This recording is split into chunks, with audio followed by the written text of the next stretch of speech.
સુદામાનું આખ્યાન છે અને એમાં 2 અધ્યાયમાં સુદામાનું આખ્યાન એટલું સરસ છે. પણ હવે હું આપણે સુદામાપુરીના ને હમણાં સુદામાને લડાવવાનો ટાઈમ જ નથી રહેતો. આટલા કેટલી કથાઓ થઈ ગઈ.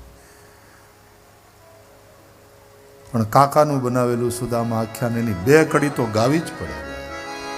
આ ધરતીના જ નહીં.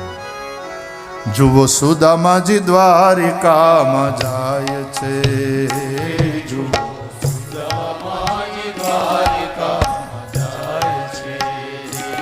એના મનનો મેરામણ છલકાય છે રે, એના મનનો મેરામણ છલકાય છે રે. જુઓ સુદામાજી દ્વારકામાં જાય છે, જુઓ સુદામાજી દ્વારકામાં જાય છે.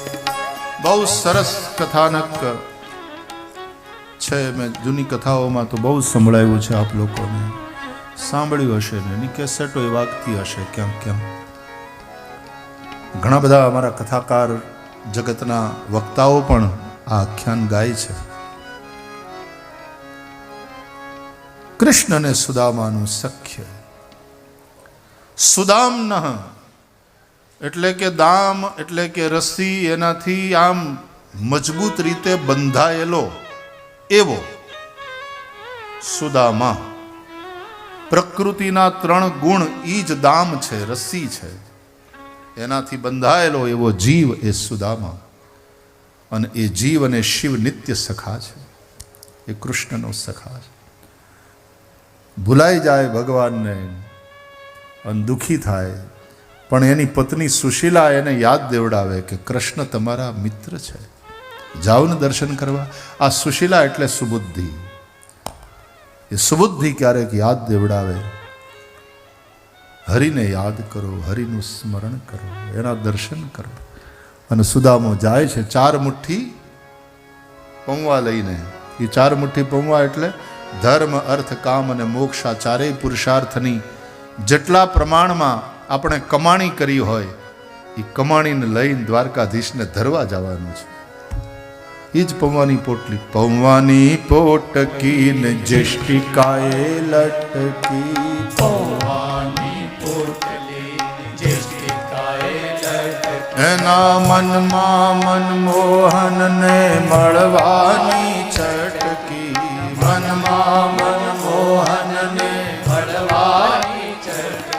એ તો ભાવ વિભોર બની જાય છે રે સુદામા, ભાવ વિભોર બની જાય છે રે. જુઓ સુદામાજી દ્વારકામાં જાય છે, જુઓ સુદામાજી દ્વારકામાં જાય છે. સુદામો આવ્યો છે એવી આજે પ્રોળીએ ખબર પોગાડ્યા અને ત્યાં તો હિંચકતા હતા. ત્યાંથી દ્વારકાધીશે દોટ દીધી. નામ રે સુણીને વાલો દોડ્યા ગિરધારી રે, અનત્રિક મેં લીધા છે એને તેડી રે. અન આંસુડા ખેર્યા આંખથી રે. સુદામાજી દ્વારિકામાં આવ્યા રે દર્શન કરવા. દેવના પ્રોળીએ ખબર પોગાડ્યા રે. દુવારે ઊભો એક દુબળો, એને અંગે નહીં અંગર ખૂને, પગે નહીં પગર ખારે. ઉઘાડે પગે આવ્યો, ફાટલા લુગડા છે. આપનો સખા બતાવે છે, નામ સુદામો કે છે. ઈ તો તત નામ રે સુણીને વાળો દોડ્યા ગિરધારી. સુદામાની પોટલીમાંથી 1 મુઠ્ઠી પૌવા આંચકીને ખાધા ભગવાને. પોતાના સમાન સમૃદ્ધિ સુદામાને આપી. બીજી મુઠ્ઠી પૌવા મોઢામાં મૂક્યા, અધિક સંપત્તિ આપી. ત્રીજી મુઠ્ઠી ભરીને જો ખાય ને તો આ સંપત્તિની અધિષ્ઠાત્રી દેવી લક્ષ્મી ઈ ન્યા સેવામાં જાય. ઈ લક્ષ્મી એ જ રૂકમિણી. એટલે એને હાથ પકડી લીધો. તાંદુળ જમે રે વાલો અને વારે રાણી રૂખમણી રે અમને આપો રે મુરારી રે આઈ સેવામાં રાખો શામળા હો. અને આમે ભગવાનની માયા ભગવાન પાસે હારી લાગે માટે પ્રભુની માયા પ્રભુને હોપી રે એ ભક્તિને હારું. આપણી જૂની સંતવાણી બરાબર. પોતે લજા પોતાની લોપી રે એ ભક્તિને હારું. પ્રભુની માયા પ્રભુને સોંપી રે. અમારે તો ભજન કરવું છે, માયાને અમારે શું કરવી? રૂખમણી કીએ તો કે અમને તમારી પાસે રાખો સેવા. એ બરાબર, અમે ન્યા વળી પાછા એને ભજનમાં ભંગ પડે, અમને અહીં રહેવા દો. એટલું આપ્યું સુદામાને. એ પાછું આમ મોઢા મોઢ નહીં, પોગાડી દીધું ત્યાં. સુદામાને ખબર ન પડે એમ આપવું તો આમ આપવું. ઈશુ ઉપરવાળો આપે છે ને, એ આપે છે એની આપણને ખબર પડે, પણ આપવા વાળો ક્યાંય દેખાતો નથી. એનો અદ્રશ્ય હાથ અને આપણને કેટલું પહોંચાડે છે. આપતા શીખો ઉપરવાળા પાસે. એ ઢોલ વગાડીને ગાતોય નથી કે મેં આટલું કર્યું. મૂંગો મૂંગો મૂંગો બધું પહોંચાડે. ઈશ્વર જેવો ઉદાર, ઈશ્વર જેવો મોટા મનનો, ઈશ્વર જેવો પ્રેમી બીજો કોણ? અને એટલા માટે સબ પર મોરી બરાબરી દાયા એવું કહેવા વાળો પરમાત્મા, એના અનંત ઉપકારોને યાદ કરીએ તો આપણને સહજ એના માટે આંતરડાનો પ્રેમ થવો જોઈએ. યાદ કરો એના અનંત ઉપકારો, હરિસ્મરણ કરો, હરિસ્મરણ કરો. હે પ્રાણી હરિગુણ ગાઓ, હરિગુણ ગાઓ. હે પ્રાણી હરિગુણ ગાઓ, હે પ્રાણી હરિગુણ ગાઓ, હે પ્રાણી હરિગુણ ગાઓ, હે પ્રાણી હરિગુણ ગાઓ. હરિ નામ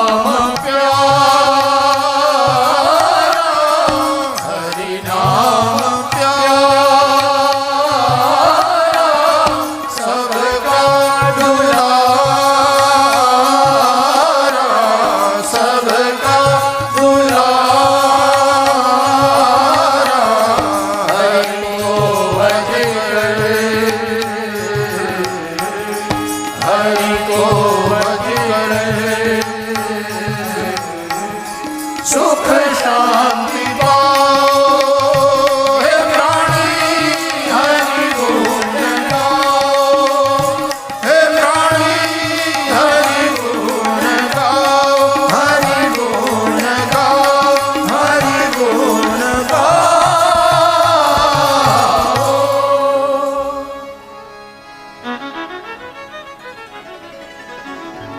87મા અધ્યાયમાં વેદસ્તુતિનું વર્ણન છે. ભાગવતમાં એક અધ્યાયમાં મંત્ર મૂર્તિ માળા ન બદલવા, આ બધી કથાઓ, અનેક કથાઓ છે. સમયાભાવે એ બધી કથાઓ આપણે ભગવાનના ચરણે સમર્પિત કરીએ છીએ માત્ર ભાવથી. 11 સ્કંદ, એમાં જ્ઞાન ચર્ચા છે.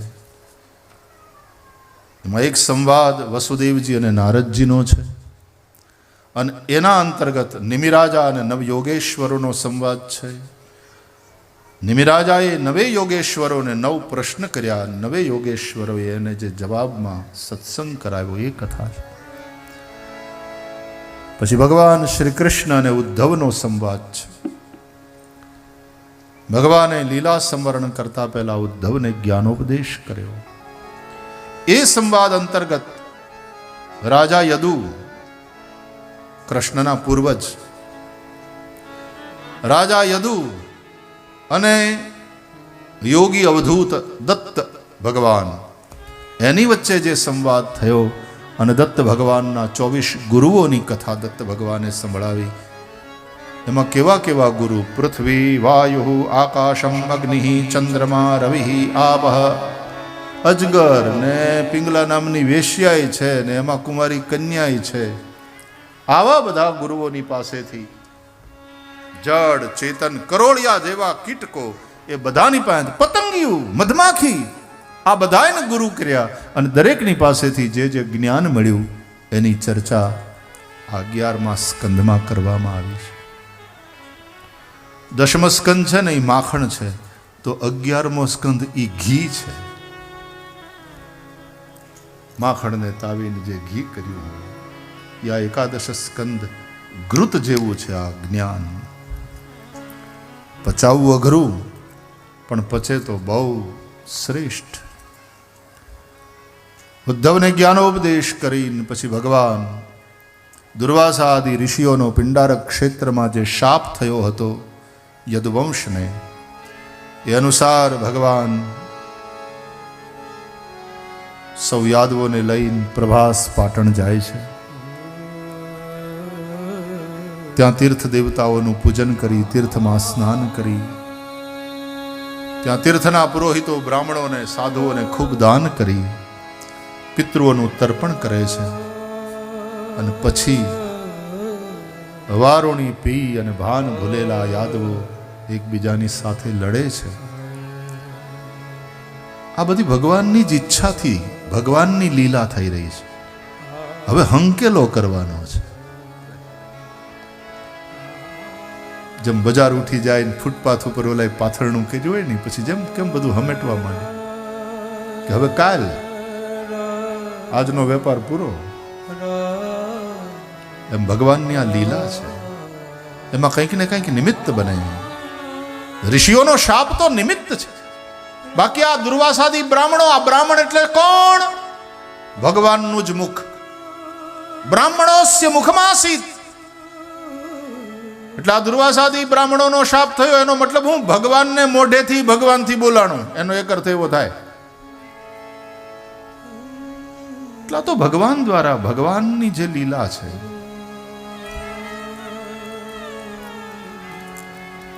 ભગવાનની ઈચ્છા વિના પાંદડું પણ હલતું નથી.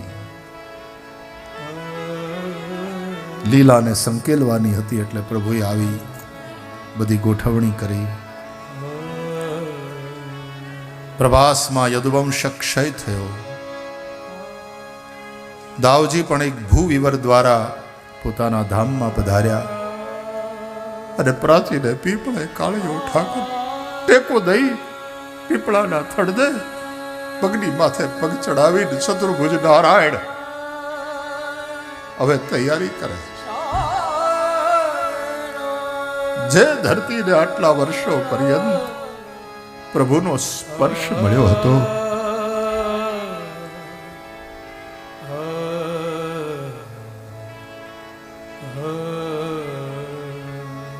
જે ધરતીનો ભાર ભગવાને આ લીલા દ્વારા ઉતાર્યો, એ પ્રભુ જ્યારે હવે પ્રયાણ કરી રહ્યા છે ત્યારે ધરતી પણ રડે છે.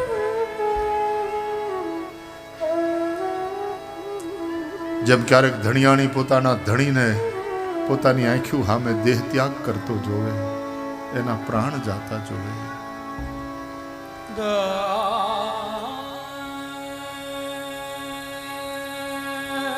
ભગવાન તો નિત્ય છે. ફરીથી કહું, આ બધી એની લીલા છે. પેલો જરા નામનો પારધી નીકળે છે શિકારે, પીપળાની હેઠે ભગવાન બેઠા. દૂરથી એને એમ લાગ્યું કોઈક પ્રાણી છે. બાણ કાઢ્યું, ધનુષ્યના ઉપર ચડાવ્યું, કાન સુધી પ્રત્યંચા ખેંચી અને જ્યાં બાણ છોડ્યું ઈ જ ભલકું હતું.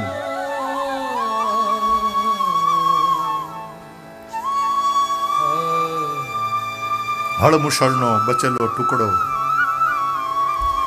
એનાથી જાણે બાણની નોક બનાવી હતી, બાણનું ફળું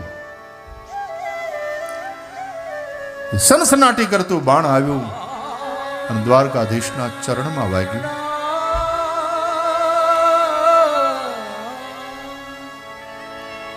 આ પારધીનું નામ એ જરા છે, યાદ રાખજો.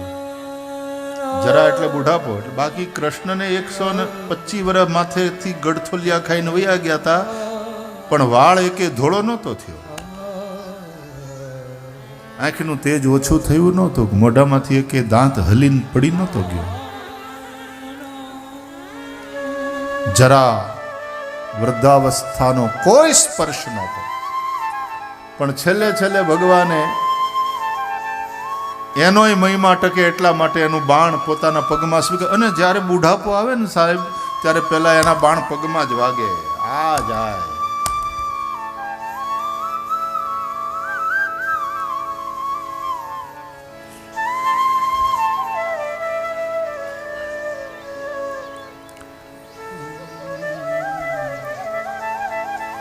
ભગવાન 125 વર્ષ આ ધરાધામ ઉપર રહ્યા પછી બ્રહ્માદિ દેવતાઓ આવ્યા છે ને અહીંયા એના જોતા જોતા જ પ્રભુનું ચતુર્ભુજ સ્વરૂપ અંતર ધ્યાન થયું ધરાધામ ઉપરથી.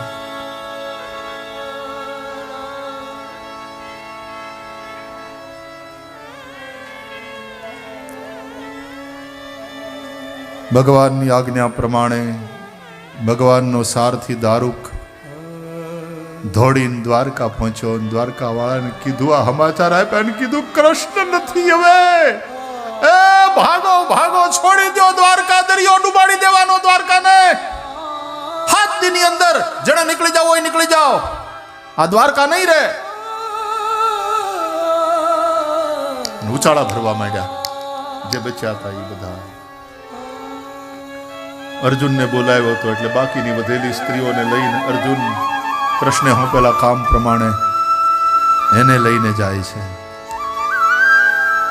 માંડ બાંડ 7 દિનો ટાઈમ મળ્યો, ત્યાં તો દરિયો હિલોળે ચડ્યો ને કેવું મોજું આવ્યું, એક એવી સુનામી હોનાની દ્વારકા એમાં ડૂબી ગઈ. આપણી કંચન વર્ણી કાયા હોનાની દ્વારકા પણ ત્યાં સુધી ટકે છે જ્યાં સુધી આત્મારૂપી કૃષ્ણ આની અંદર બેઠા છે. એ છોડી દે આ દ્વારકાને, પછી કાળનો મહાસાગર ડૂબાડી દે છે. કાયા માટીમાં મળી જાય છે, બળીને રાખ થાય છે. काल के गाल में समा जाते हैं, कई बड़े बड़े राजे महाराजे काल के गाल में समा गए, फिर से नहीं लौटे. भस्मांतम इदम शरीरम अंतवंत इमे देहा. सब शरीर अंतवंत है, यानी नाशवंत है. आत्म तत्व છે એ જ કૃષ્ણ છે, મહત્વ એનું છે. દ્વારકા મોક્ષદાયીની છે, એમાં દેહ દ્વારકા મનુષ્ય દેહ. સાધન ધામ મોક્ષ કર દ્વારા, પાય ન જેહી પરલોક સવાર. આ મોક્ષનું દ્વાર એવી આ દેહ દ્વારકા મનુષ્ય જન્મ પ્રાપ્ત થયો છે, અવસર મળ્યો છે, એને ખોઈ ન નાખીએ, ચૂકી ન જઈએ.